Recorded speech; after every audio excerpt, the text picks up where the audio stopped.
ये कहानी है एक डरावनी हवेली के बारे में। किसी गांव में मनोज नाम का एक लड़का था। उसकी उम्र लगभग 14 से 15 साल थी। वह बहुत सुंदर और पढ़ने में बहुत होशियार था। अपने माता पिता का आज्ञाकारी लड़का था। उसे पढ़ने का बहुत शौक था। पूरा दिन पढ़ता ही रहता था। स्कूल के टीचर भी मनोज से बहुत खुश रहते थे। एक दिन टीचर ने सारे बच्चों को अपने साथ पिकनिक पर लेकर गए, जिसमें मनोज भी साथ में गया। टीचर ने सारे बच्चों को एक ही दिन में सब जगह घुमा दिया। घूमते घूमते शाम हो गई, तो टीचर ने गांव के पास एक मंदिर में रात गुजारने की फैसला किया। मंदिर के बगल में एक घना जंगल था और उस जंगल के बीच में एक बहुत सुंदर डरावनी हवेली थी। शाम के लगभग 8 बज रहे थे।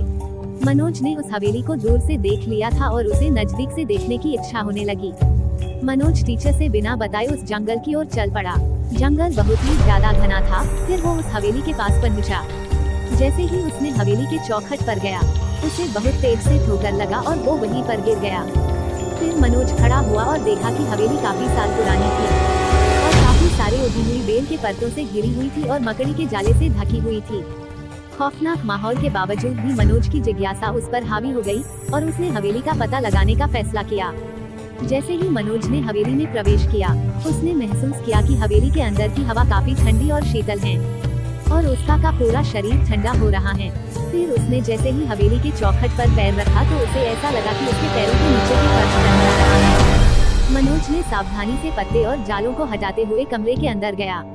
अचानक मनोज को एक कमरे से एक धीमी सी आवाज सुनाई दी। वह सावधानी से कमरे के पास पहुंचा और जैसे ही अंदर झांका तो उसने देखा कि कमरे के दीवार पर एक भूतिया परछाई हवा में तैर रही थी। भूत के लंबे लहराते सफेद बाल और एक पीला डरावना चेहरा था।